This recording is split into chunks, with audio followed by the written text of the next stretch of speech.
Welcome back to live coverage of the inaugural Apex Gaming $5,000 Modern Open. I'm Todd Anderson, aka Tandy, joined by Ross Merriam. Say hi, Ross. Hi, Ross. We have 2 rounds in the books, an exciting round so far. We're here for round number 3. Ross, why don't you give us a rundown of what we'll be watching today? So we're going to be watching Ben Powell on our main feature match playing Azorius Temur, a deck that has been around in Modern for quite a while now, but he has made a new addition from March of the Machine, and that is playing, God, I forgot the card name, Surge of Salvation. Okay, so this is the new protective element for the deck, right? So what are we trying to defend against with this card? I mean, obviously you want to protect your creatures that have hammers. This is a deck that, plays a lot of protection spells. The blue list have Spell Pierce, and it's a 2-2 split here in this list between Surge and Spell Pierce. And Surge is just replacing the prior protection spell, whose name was also escaping. Blacksmith Skill. Yeah, Blacksmith Skill. So deciding that this card is better than Blacksmith Skill, just because of its value against black and red decks. Just providing hexproof is good enough against most things. You're usually, protecting against specific spot removal spells. But sometimes you can do some really dirty things in combat against Rakdos decks. Sometimes, you're able to, buy yourself an extra turn while racing in the air, potentially, or buy yourself an extra turn to set up a combo kill by just blocking with some creatures and protecting them. Stopping ambushes, stopping your opponent's blocks. So it gives you a lot of versatility in specific matchups, things like Rakdos Scam, or in the matchup they're going to be playing against, which is Rhinos. A lot of red removal in that deck as well. Yeah, I think that one of the coolest parts about it is that it gives you and all your stuff hexproof from black and red. And what that ends up doing a lot of times is completely countering Fury. And Fury is one of the cards that I think is the strongest against Hammer. Yeah. So really happy about that. But, it does a nice impression of Veil Summer sometimes by preventing Thoughtseize from targeting you and things like that. It's just an all-around great card, I think. Yeah, definitely an exciting card, and we'll see how it plays out. This is, a matchup that can be tough for Hammer. There's a lot of cheap interaction, a lot of free spells out of these Rhinos decks between things like Fury, Force of Vigor out of the sideboard, Boseiju can even be Force Negation in a lot of spots, just countering a Hammer or an early one, the Sigarda's Aid. Yeah, both great targets for Force Negation. So obviously, if they're playing the Mystical Dispute version, not going to have very many targets, but still for 3 mana, not an unreasonable piece of interaction. All right, looks like our players are seated, so we can head down over there. All right, and get round 3 underway. All right, players here, looks like they're both taking a mulligan, so not quite ready, but better to watch them shuffled than to watch my ugly mug struggle to find stuff to talk about. So, Logan Hilbert on your left playing Temur Rhinos. Ben Powell on your right playing Azorius Hammer. Both players here are 2-0. Can we get the Surge of Salvation on screen so we can talk about that card? I think it is the most important addition to the Azorius Hammer deck, and I think it's the card that we want to talk about and make sure that we get it right. So, you and permanents you control gain hexproof until end of turn. Full stop. That's pretty good. It's not really a specific hate card. Then, prevent all damage that black and or red sources would deal to creatures you control this turn. Stop. Now, that means stuff like Anger of the Gods doesn't really do anything. But the baseline of you and permanents you control getting hexproof for just 1 mana, that's a very powerful effect. Definitely. It is, one that this deck especially uses quite well, and we'll see if it comes up in these games. All right, we're underway. Logan Hilbert on your left on the play with Temur Rhinos, lead with Steam Vents, and we're back Ben Powell's way. Now, the Azorius Hammer deck is known for having really explosive starts. We'll see what Powell's going to do. Nothing on turn 1. A classic. We talked about this on the drive up, right? Corey Baumeister has a very good record against Hammer, and you don't, and that's namely because your opponent's lead with Sigarda's Aid on turn 1. It's often not turn 1 that gets you. It's turns 2 and 3. And then, here's a Stoneforge Mystic. That's the, ideal turn 2 play if you're just going to play 1 spell. Yeah, and we're going to search up Hammer, and that's going to allow us to potentially do some burst damage in a turn if we can find one of the enablers. Logan Hilbert going to go ahead and fetch a Ketchra Triome down to 19, and we'll see if he can start producing Rhinos this turn, or at least interact with the Stoneforge. And this is one of the Hammer matchup is one of the ones where just going for Rhinos on turn 3 can sometimes bite you.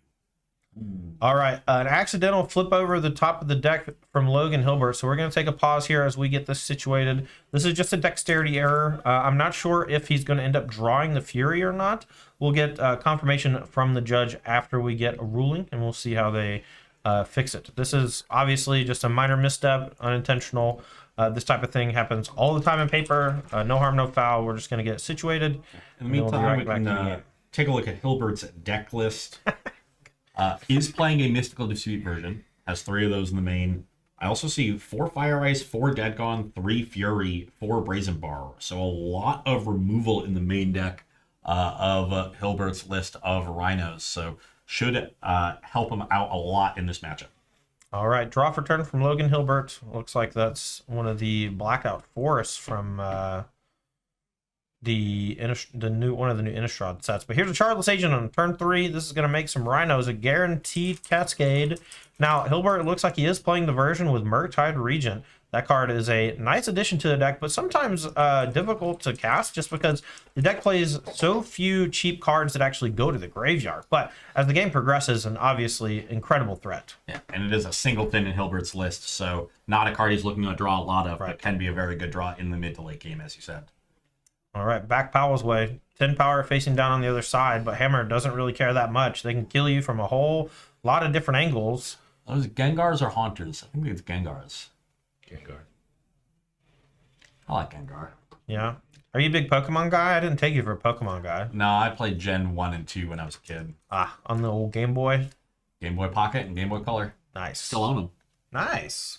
I actually have I don't have a Game Boy Pocket or Color, but I do have Game Boy Advance. That one was really nice. Got one of those too. Yeah, I played a lot of Zelda games on there, a couple Pokemon games. My favorite, though, we had some Super Mario RPG stuff on there. And nothing besides a land for Powell on turn 3 is a little curious. Maybe missing a way to start attaching these hammers. I do say Persto Paladin, but kind of short on artifacts. I think I know what's in hand. I think it's a Cauldra Complete, and we're looking to ambush these tokens when they come in. We'll see if Hilbert has Brazen Bar or something similar to stop it, but I'm confident that this huge weapon from Ben Powell is going to pose a serious problem for Logan. Hammer dropped. BBD token found. Any responsive from Hilbert? Yeah. No. We're going to eat a token for free. And Powell is Brian Brown doing it. All right. Well, this thing has indestructible, so we are going to pump it by +1 power, but it's not going to kill it. But we are going to get in 2 extra damage, and that looks like Spell Pierce on the Crashing Footfalls. Ooh, but is this a Mystical Dispute back to get some more Rhinos? If so, that is going to just showcase the strength of the Mystical Disputes from these Temur Rhino shells, the Oliver Tomiko and Nathan Stewart build from the most recent event in SCG Richmond. Really changing the dynamic of the deck in some of these matchups. There it is. Not normally a good card in this matchup, but found a window to utilize it. So this is going to drop Powell to 12, and Hilbert should be at 18. All right. Token is eaten. Yeah. We're going to take 8 damage and probably pass back Powell's way since we're all tapped out. Yeah, I think Hilbert should be at 18 because of the 2 fetches. I believe that Steam Vent Center tapped. So is insulated from an explosive turn from Powell here, Hilbert, by being at 18. I want to, definitely looks like Hilbert's trying to go wide, but is he going to have enough time to do that? Well, here's something that Ben Powell has lined up this turn, I think. We can go Pure Steel Paladin. I think he has Shadow Spear and Hammer. He's going to draw 2 cards and be able to equip both to that Cauldron Complete, and then he's also going to be able to gain some trample, but Force Negation from Logan Hilbert as his last card, and he's going to stop that plan in its tracks. Ben Powell here, under some serious pressure now, has 2 more artifacts, but only 1 mana, so this turn is going to be somewhat lackluster unless he finds Ornithopter off the top, maybe? Yeah, I've opted for the Shadow Spear. Does not find a 0-drop artifact creature. So now, yeah, I like playing defense for 1 turn. You're going to turn the corner. Just got to fade 1 draw step. Yeah, you get to brick one of the 4/4s, so only going to be taking 10 damage. Another Violent Outburst could threaten your life total, so maybe he wants to block with Stoneforge Mystic on the Shardless Agent just to prevent 2 damage. Maybe this is trying to think what Hilbert can draw here. A Gone, Petty Theft, even a removal spell for the Puresteel Paladin would be quite good. Yeah, because that turns off the ability to freely equip all those equipments. Yep. So there's definitely some good draws left in Hilbert's deck, but not sure if he found one. All right. Hilbert really in the tank. This feels like no matter what, a fairly easy attack. Like you're going to get hit for a lot next turn if a hammer comes down from Ben Powell, but there's not a lot you can do about it. If you drew an interactive piece, he might be just thinking about the best target. We're going to start with an attack here. This is for 14 with him at 12. We have to block a token. These Rhinos do have trample though, so if Hilbert does have Brazen Bar, he actually might have a kill here. If Powell doesn't block correctly. Doesn't have it. The game continues. And I think if you're Powell, there's just no real way to play around the petty theft there. So you see how quickly he blocked with the Stoneforge Mystic though? I wanna call some to that. But Logan Hilbert doesn't have the answer for the next hammer, and that's gonna do it. That plus the Shadow Spear was too much life gain, too big of a swing, and maybe even lethal that turn. I didn't quite count it. It was exactly 18 with the Puresteel. Nice. So you got 5/5, Calder complete, plus 10 from the hammer, plus 1 from the spears, 16, 2 more from the Puresteel's 18. All right, well, as these players reach for their sideboard, Ross is going to take a look at their sideboard and give you his expert analysis on what he would bring in. Who we got first? Okay. Logan Hilbert, I'm going to give you first. We got 4 copies of Endurance, 3 Force of Vigor, 3 Blood Moon, 1 Brotherhood's End, 1 Thrun, Breaker of Silence, 1 Mystical Dispute, the 4th copy of Fury, and 1 Beseiju, who endures. Gotta like the disenchant effects, Force of Vigors, Beseiju, love the Fury. I like the Brotherhood's End. Okay. We noted how, the Surge can potentially stop it from dealing with creatures, but that second mode of Brotherhood's End does not get stopped by Surge, so still going to be a very good sweeper. The big question to me for Logan Hilbert is, do you like Blood Moon? Very good at shutting down Urza Saga. Yep. Can also stop Inkmoth Nexus. Can sometimes mess with your mana if they're the blue build, because they've got a lot more non-basics than the mono white build. So absolutely. I like Blood Moon, but I think I like it in small numbers. I don't think I like all 3 of them. Well, I'm not positive, but it looks like the hammer player might have just sided out a land in the form of a basic plane, so maybe doesn't expect Blood Moon or doesn't care about it, one of the two.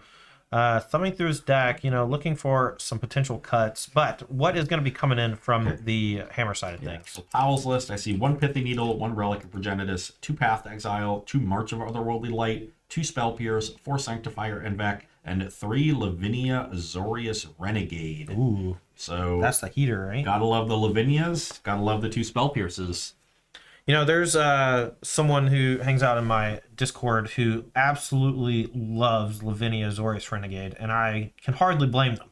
And matchups like Cascade, it does shut down essentially all of their payoffs because they don't pay mana for it. And that aspect of Lavinia, normally it's good against things like Tron, but against the decks with actual zeros, it's incredible. It also stops Pitchcast Force of Vigor, Evoke Fury. Okay. 2 other great things out of this Team of Rhinos deck. So yeah, Lavinia seems really, really good. Lavinia, to me, seems like a better reason to play blue than Spell Pierce. My personal feelings on Spell Pierce in the Hammer deck should be known by now. Not a big fan, but Lavinia seems like a great sideboard pivot to punish a lot of these decks with free spells. Normally when you splash, you want to take sort of high variance cards and really leverage that, the splash for a lot of upside. Spell Pierce is more of a just very solid card across the board. Mm-hmm. It's a great protective element, but it's disruptive in a very good way in some matchups. I just found that as the hammer player, I want to use essentially all of my mana every single turn, to find equipment, assemble creatures, things like that. But, I've been very impressed with a lot of the mono white versions that we've seen here at the Apex home store. But honestly, the Spell Pierce there, just opening them up to Mystical Dispute, just yet another strike against Spell Pierce, in my opinion. Well, I don't think those Mystical Disputes are going to be in Logan's deck for very long. Well, maybe that means that Lavinia is going to be hanging out for a while. All right, players here are shuffling up for game number 2. The hammer player on your right did take down game number 1. So the Logan Hilbert on your left with Team Rhinos will be on the play for game number 2 as these players shuffle up and draw their openers. Who do you like in this matchup? I know we're up a game with Azorius Hammer, but who do you think is truly favored? I think I like the Rhino side. I think you have enough interaction to be good there. Kind of got a little bit in game one when your opponent has the Stoneforge Mystic, and then the secret equipment that you don't know about, and that was a really big deal. And even then, there's a lot of answers for that Germ token in Logan Hilbert's deck. He can Gaunt it, or he can bounce it with Petty Theft. Didn't have any of those in order to recover. Even Fire Ice to stall would have been fine. So I think that game is a little bit anomalous in how it played out. And I like the way that the interactive spells from the Temur Rhinos deck are positioned in this matchup. All right, well, Hilbert has his opener. It looks like we have 2 copies of Dead Gone, 2 copies of Fire Ice, Boseiju, a fetch land, and I think a Force of Negation. And we're going to be looking to stall our opponent out with a lot of this interaction. Esper Sentinel, a very good card against spot removal. So a good start for Powell here to match up against Hilbert's draw once again. All right, we're going to fetch a Catcher Triumph that's going to essentially unlock all the different colors for Logan and take a little bit of pressure off that Boseiju to tap for colored mana that's relevant. Hilbert here can play a Dead Gone next turn and pay the 1 for Esper Sentinel so that there's no card drawn, but still the potential for a Hammer on an Ornithopter if that is the play. Yeah, when you're playing against Esper Sentinel, you basically have to make the decision of, do I want to give up card advantage or do I want to give up tempo? Yep. Oftentimes when you're on the play, it's easier to give up the tempo. When you're on the draw, it's easier to give up the card advantage. Logan on the play here, so it looks like he's going to be playing it a little bit slower and going to pay for the Esper Sentinel trigger. You know, I like an Esper Sentinel to Thalia Garden of Thraben. You know, obviously Thalia costing 2 mana often hurts you, makes you have weird deck building constraints, but Esper Sentinel, completely one-sided, an excellent card for a deck like Hammer, and in my opinion, one of the reasons why the deck is so successful. Yeah, Esper Sentinel is quite the magic card, and one that I expect to stay a modern staple for a long time. All right, we're going to be fetching here with the Stoneforge Mystic. We're going to go get a Cauldron Complete, perhaps a sign of weakness from Powell since he's not getting the Hammer. To me, that means there's no Sigardizade and perhaps no Pure Steel Paladin either. But Hilbert does have the answer, has another Dead Gone in hand, and is able to take care of the Stoneforge before any harm is done. Now, this could also mean that Powell has more Stoneforge Mystics in hand. True. Back Powell's away after the Dead Gone takes care of it. Did draw another Stoneforge Mystic, might have another one rolled up. Hand looking pretty good for Powell. I'm not sure he has a third land to deploy, so maybe stuck playing only 1 card this turn. That's what's playing fair in this game because Hilbert already missed his third land drop. True. All right. Here comes another Stoneforge Mystic. Yeah, the card advantage from these Stoneforge Mystics could end up being big because Hilbert's hand is just so chock full of 1-for-1s.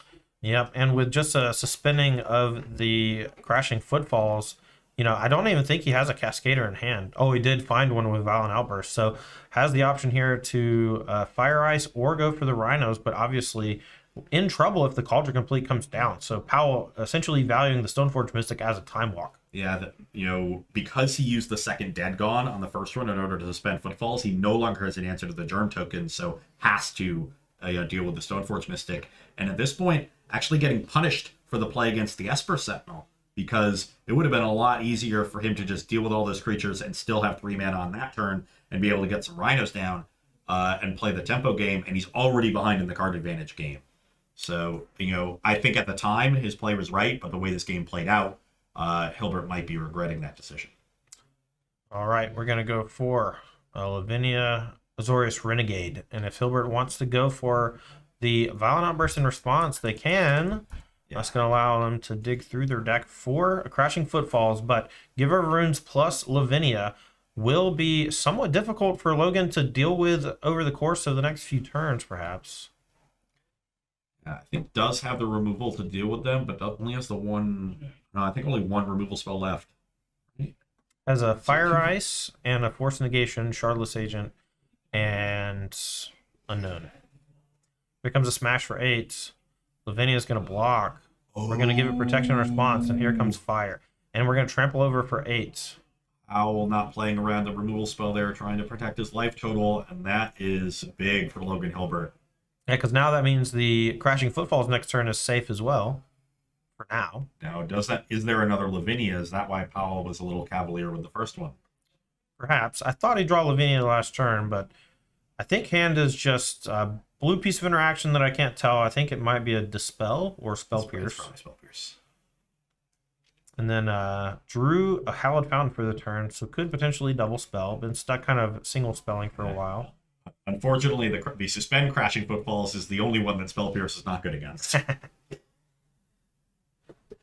All right, Ben Powell in the tank, trying to figure out what to do.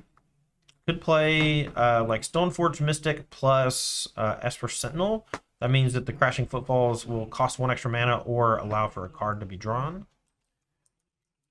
And it's not a lot of great stuff going on for Powell here. It is kind of far away from doing any hammer shenanigans, and that's really what he needs in order to go over the top of this crash of Rhinos. Well, we also know that Logan has not only a Force Negation in hand, but a blue card to cast it. So even if Powell had something like Sigarda's Aid, it would be stifled. Hilbert's got all the angles covered. All right, here's a shock. Powell down to 9. Up a game, but behind here in game number 2. Both players sitting at 2-0, looking for a big payday. $5,000 up for grabs in our inaugural 5K here at the Apex Gaming home store in Caldwell, Ohio. Powell taps 2. Goes for Pure Steel Paladin, maybe?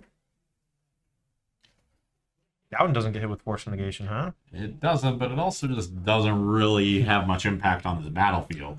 Yeah, maybe not this turn, but maybe next turn sets up a kill. We're going to go for a Stoneforge Mystic instead. This is going to find, my guess is another Colossus Hammer. And then if Powell's able to draw a 4th land, next turn could go... goes and gets Shadow Sphere. Interesting. But, perhaps could have gotten a second hammer and maybe found a kill next turn with the Ornithopter. Now, I know the hammer does make him lose flying. With Sigarda's Aid, you can kind of attack first and then play the hammer after no blocks are declared. It's a little bit different. Here's a Spell Pierce on the Crashing Footfalls. That is essentially Ben Powell trying to burn the mana from Hilbert and essentially steal all the turn except for the Crashing Footfalls. I like the play. Draw for turn. Bad, but still, the Footfalls is the important part of the turns, so... There's a smash rate. Do you go to 1? Do you die to burn spell? I think you do. Take it. I would have liked to have maybe seen him go for the block plus activate Giver Runes again to just gain 2 life, essentially. Because if the removal spell's there, it's just going to target your face, right? Yeah, I think that would have been a fine play. It could have been a Dead Gone, which doesn't go upstairs, but... All right, well, here is Pure Steel Paladin. If there's no answer... Powell here can maybe get the Shadow Spear online, but we know Hilbert has the Force Negation, so I don't think that it's going to work. There's the Shadow Spear. Now at 19, Hilbert cares a bit about the life total or the life gain, but cares maybe more about countering a hammer with it. I really like Force Negationing on this, though. Yeah, I think the life gain and the trample is more important than extra hammers, though there's the Giver Runes to get through your blockers. The thing is, if this is countered, how is Powell getting to 3 artifacts? Right. You know he's been missing land drops. It has to be Ornithopter plus land plus another 1-drop, and Powell doesn't even have a land, so that's going to be all she wrote, and Powell's going to lose this game. And you also know the Calder Complete stuck in hand, so yeah, just too much to ask for if you're able to answer the Shadow Spear and wisely uses the Force Negation on it. Now, we played a lot of Legacy back in the day. I know that I played a lot both with and against Stoneforge Mystic, and one of the things about it was if you could continuously kill the card and kind of strand things like Batterskull in your opponent's hand, oftentimes it would be enough to allow some like Delver of Secrets or some cheap creature to get the job done. And I think in this matchup, the Temur Rhinos deck is doing something very similar where it's deploying an immense amount of power for around 3 mana and then utilizing essentially every other resource to stifle your opponent's development. And I think that is a great way to attack Hammer, and it's worked out nicely there in game number 2. Yeah, I mean, and that's really the game plan for Temur Rhinos in general, right? You've got a lot of disruptive elements, and you're able to load your deck up with those kinds of cards because your Cascaders represent so much damage. Every Violent Outburst makes 8 power. Right. Every Shardless Agent makes 10 power. So you really only need 1 or 2 threats in order to have a substantial clock, and so you're able to really ratchet up your density of removal, and that helps so much in matchups like this, where the Hammer deck is able to capitalize oftentimes on people not having early removal or only having 1 or 2 pieces. You know, I'm going to show you 3 or 4 like Hilbert did in that game. Yeah. Both players here shuffling up for game number 3.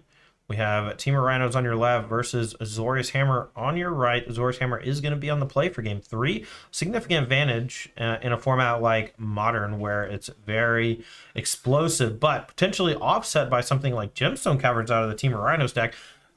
Two copies. A very awesome land, and one that I love seeing just because I like to say, lucky. See if you can find it in the opener. Both players taking a gander. There it is. There it is. Lucky. And even has a Crashing Footfalls to discard to it if he wants to. Has a few extra lands. Might want to pitch one of those. Yeah. Then he can go turn 1, dead a creature plus suspend. Then he's got a Brazen Borrower to sort of bridge the gap before he gets those Rhinos. But looks like a solid opening hand. Not an amazing one. There's no Cascader. Yeah. If we had had a Cascader, I'd say amazing hand. Well, I know that when I first started playing Temur Rhinos back when Modern Horizons 2 came out, the Gemstone Cavern draws on the draw were incredible.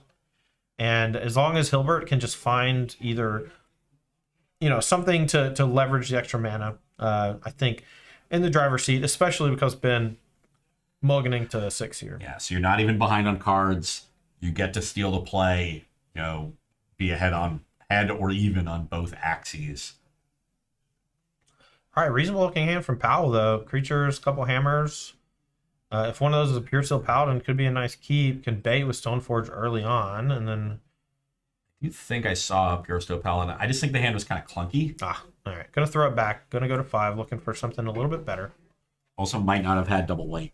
True. Might not have had any color mana at all. Might have just been a couple Inkmoth Nexuses and Urza Sagas I didn't see. Yeah, a tough time to mulligan to 5 here for Ben Powell. Both these players 2-0, so they can afford a loss and still be alive for our top 8. It's going to be 7 rounds of Swiss today, and we're going to bring you every single round, including that top 8 cut. So we've got 5 more rounds of Swiss and 3 more rounds after that to bring you here from the Apex Gaming home store in Caldwell, Ohio. Powell here down to 5, looking for an explosive start. Going to be on the play. Wanting something like Sigardazade, Ornithopter on turn 1, and then threatening a turn 2 kill would be pretty nice. Yeah, turn 2 kills are pretty cool. Yeah. I like them. Someone did that to me in Pioneer the other day with Sigardazade. They put a hammer on Cacophony Scamp. Just blasted me for 20 on turn 2. Yep. All right, looks like we are keeping from Powell. Going to put 2 cards back. Hand looks like... I see Urza Saga, Stoneforge, Plains, Inkmoth, and I believe... Is that Sigardazade? Yeah. That's a pretty good hand. Wow, lucky. All right, can turn 1 Dead Gone here on the draw. Love to see it. There's Giver Runes. Giver Runes wasn't Stoneforge. Why no blast? Why no kill? 4K. Use your mana, I don't know. That could have allowed Hilbert to fetch a Ketri Triumph and have perfect mana set up. All right, we're going to suspend Crashing Footfalls. Instead, probably going to be forced to get a basic mountain here to conserve life total. With the luck counter on Gemstone Caverns, tapping for any color, you don't have to be as aggressive in getting pain lands. Okay, goes for Steam Lands. Well, there's a chance there's not a basic mountain in the deck. I don't know how closely you looked at the list. I think that for Blood Moon protection, oftentimes it's just Forest Island in these Temur versions. Back Ben Powell's way. We are going to draw for turn. It's an Ornithopter on a mulligan to 5. Not what you want to see too much, but yeah, no basic mountain, so can leverage it. All right, doesn't have a Stoneforge Mystic like I thought. Goes for a turn 2 Ornithopter. Has Sigardazade in hand, but maybe trying to protect it from disenchants. Gonna go ahead and deploy it though. Use mana efficiently. I like that with Saga online next turn. Yeah. You want to play it before the Saga gets to Chapter 3, and next turn you're going to be using all your mana because of Chapter 2. All right. Brazen Bar on hand for Logan Hilbert has the ability to Petty Theft to bounce Sigardazade. You can also just use it to bounce a token. Looks like its hand is just 2 other lands aside from that, though. Yeah, not a great series of draws for Logan Hilbert. Maybe we just see Urza Saga take this one down. It's going to be tough sledding for Hilbert to beat it with just Petty Theft. Petty Theft will deal with 1 token. We're going to crack. We drew another Crashing Footfalls. Not great. There's a Violent Outburst. But the Saga is threatening to make 2 tokens and go get a Hammer out of the deck. So a lot rolled up into this one land here, and a lot of pressure on Logan Hilbert to do something about it. And we'll see exactly how we want to sequence here in just a moment. Could make another token. Could also get really aggressive. You could animate the Ink Moth, let the 3rd chapter trigger resolve, find Hammer, equip it to the Ink Moth with Aid, then reactivate the Ink Moth to make sure it has flying, and attack in. Now that will run afoul of the Petty Theft we know is in Hilbert's hand, but and would run afoul of a ton of other things. It's probably too aggressive of a line to make, but if Powell has under their land, that is actually lethal. Yeah, I do just like assuming your opponent has something and just making as much food, I guess, off of your cards as possible. Like each resource that it can produce is valuable, and as long as you are able to get full value out of all your cards, it's sometimes hard for decks like Temur Rhinos to interact in such a way where you stop everything. I suspect we will see Ben Powell do that and make another construct here, but maybe Hilbert is going to try to play around Powell going for the kill. Yeah, and he does. Bouncing Sigarda's Aid. So that means that whatever artifact he finds off Saga is not going to be able to get freely attached. But it does mean that we can activate Urza's Saga to make another token and then go get something like, I don't know, Shadow Spear? And then equip it next turn for 2 mana and gain some life and trample over those Rhinos. If I'm Hilbert, though, if my opponent goes for the activate on Inkmoth, I can bounce the Sigarda's Aid then and be okay with that. I would much rather let him get the equipment equipped to a construct and then bounce the construct. You strand the Hammer either way, but this time you've dealt with another threat. So I think a little bit too aggressive with that Petty Theft for Hilbert. Well, perhaps just extremely terrified of dying with a bunch of mana untapped and letting Ben Powell get to protect it with Surge of Salvation or something similar. Maybe. All right. I like the find of Shadow Spear. That's one that you can just equip normally. Yeah, and making the constructs trample, they get very big. Right now they're already 4. Could potentially make it 5 by activating the Inkmoth Nexus, but either has a protective element for 1 mana or just wants to bluff it. This is another reason to be patient with that Petty Theft, though. Giving Powell the information, now he finds a much more useful equipment rather than a hammer that would likely be stuck around for a while because he has to find something like Puristo Paladin in order to equip it. All right, Hilbert, EOT, going to go get Catcher Tryon more than likely. I don't think he has anything to do with the mana. There it is. For as good as the opening hand was, Hilbert hasn't really found any help, so it's going to need to find some help soon. All right, has Violent Outburst in hand, but the way that the game is played out, Ben Powell essentially forcing Logan to interact instead of producing the threats, and that's one of the downsides of playing against Hammer is that they are so aggressive with the things that they can threaten you with that sometimes your whole game plan just has to be to stop your opponent instead of doing your thing.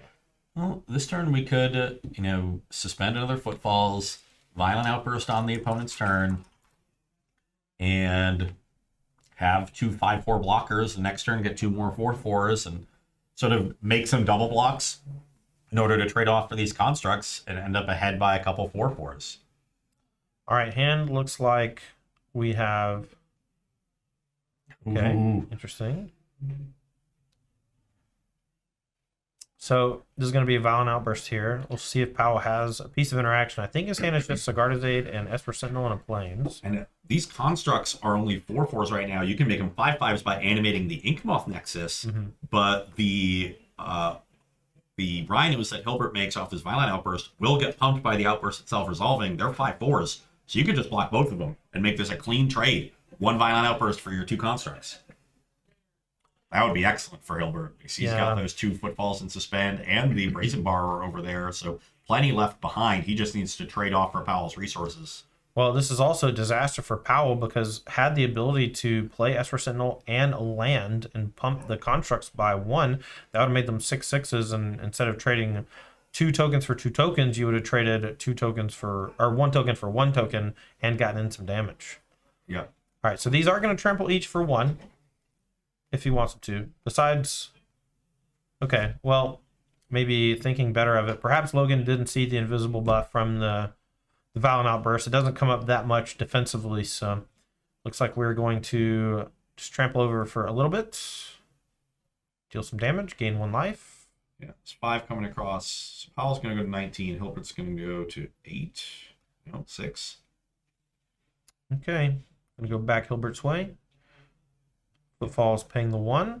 Now, Hilbert does know that the Cigar to 8 is the last card in Powell's hand. Yeah, and because of that, he probably should have just went ahead and played it, so it doesn't get hit with Force and Negation hard cast. Better against Fury to hold up the activation of Inkmoth. And I think you have enough mana to play with it. Fair enough.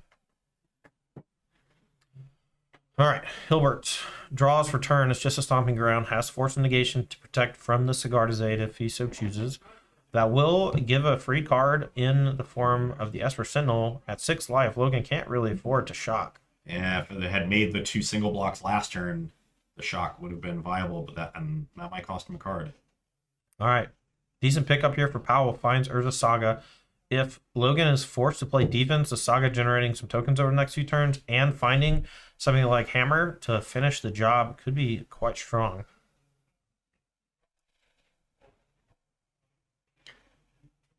Would have liked no attack with the Ornithopter. Okay.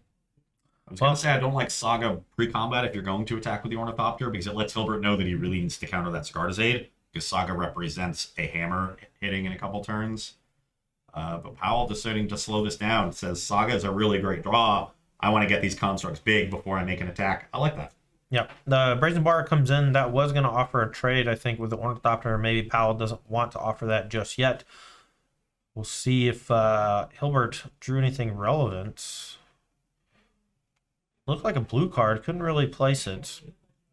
Draw for turn from Ben Powell is going to be Stoneforge Mystic. That can go churning with Cigar to 8. Can maybe threaten lethal. We'll see if Hilbert wants to counter any of these plays. Here's Stoneforge. Other card is Mystical Dispute. 15 Mystical Dispute. Not sure how much I like that.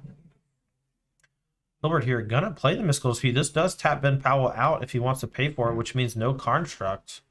I do like that play. You either trade for Stoneforge or a construct. That's a fine trade for your Mystical Dispute. Now, Ben Powell does have the Esper Sentinel, and he's going to make Logan pay 1 more. Doesn't change too much, but do have to announce your triggers. I think you got to pay. I kind of think you got to pay too. You know, if Powell doesn't know that the Hilbert's last card is that Force of Negation for the Cigar to 8, so he's going to get punished for paying, but I think you got to pay. The token is so valuable, though. It's so big. Besides against it. You know, it's like a 5/5. Wow.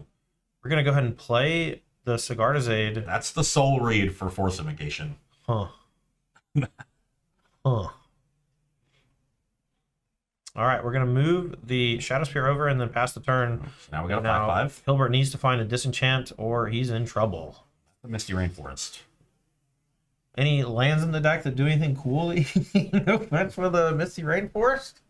Because otherwise, I think this Force Negation is going to rot and he's going to die to the activate or the find off of the Urza Saga. So we get to make a construct. It's land, no help. So we make it. So right now we got 4 artifacts. We're going to go up to 5, up to 6. Well, up to 5 making a construct, up to 6 finding the hammer. So now we've got a 17-17. We can activate Inkmoth. It can be 18-18.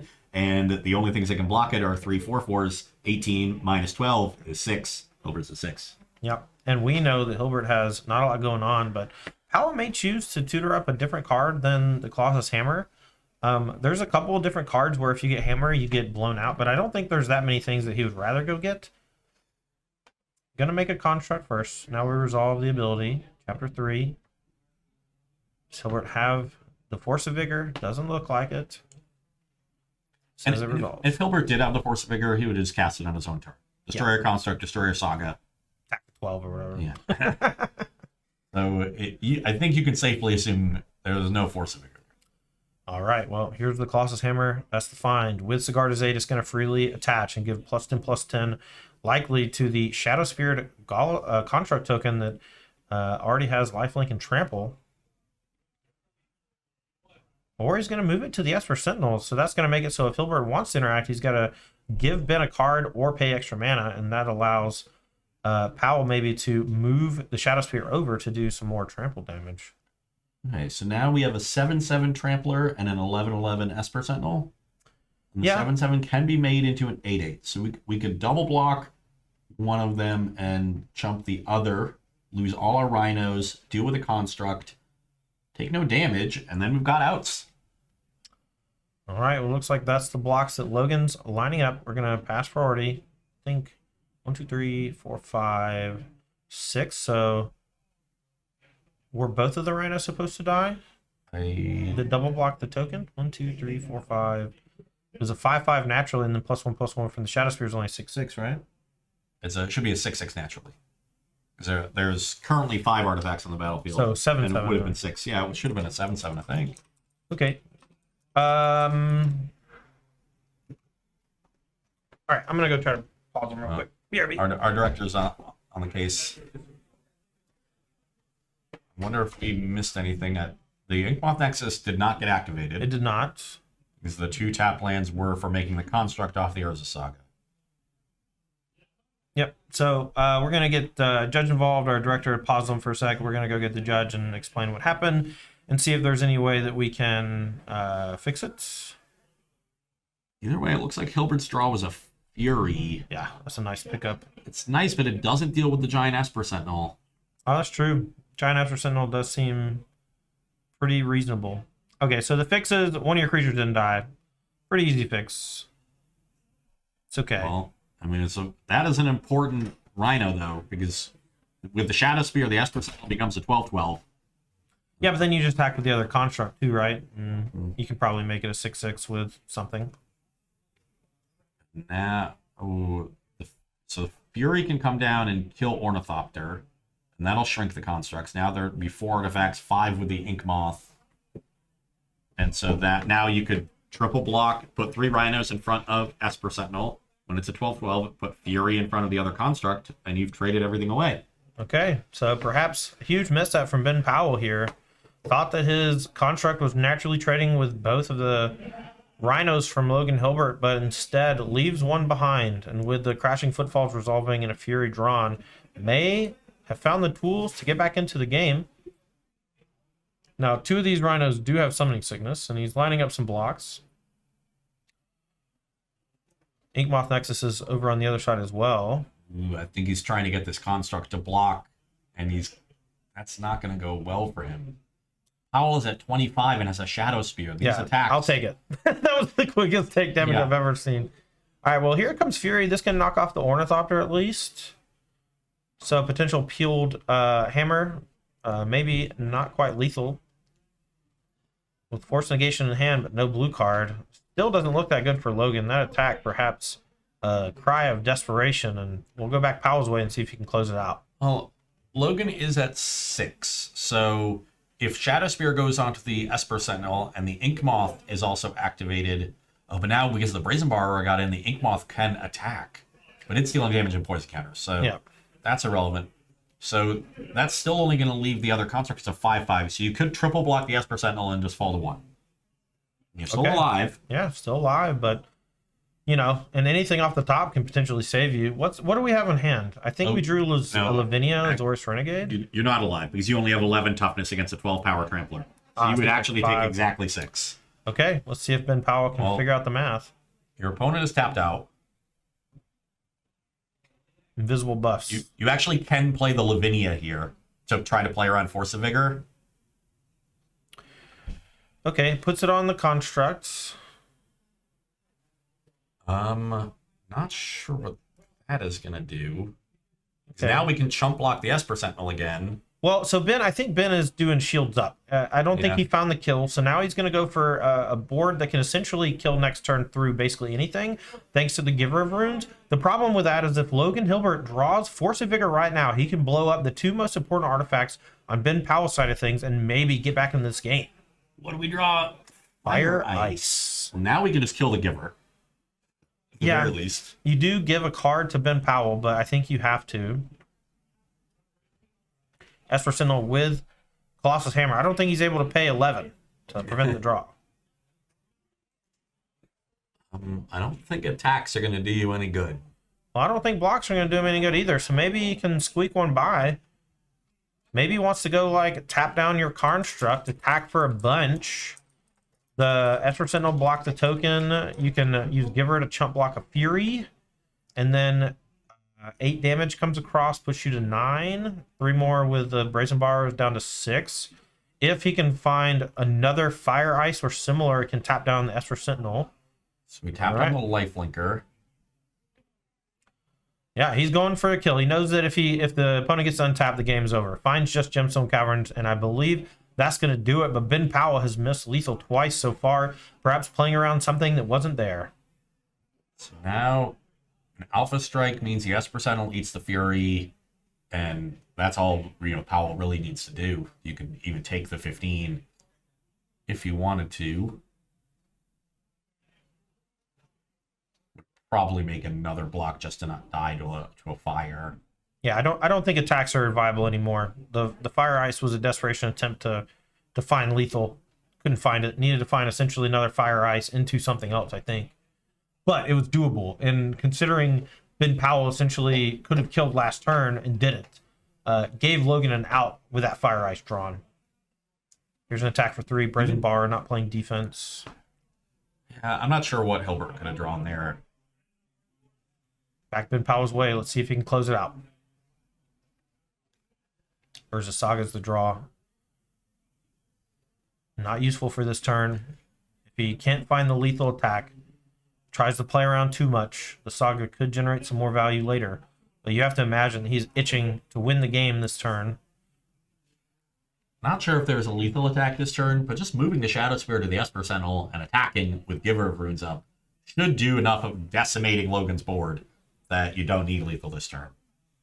Yeah, I think that the signal is basically that Giver of Runes is game, because either it protects from whatever you have or it kills you on this, because if you give it Pro Green, you can only stop 3 of it, and there's the handshake. Logan Hilbert defeated by Ben Powell, Azorius Hammer, moving to 3-0.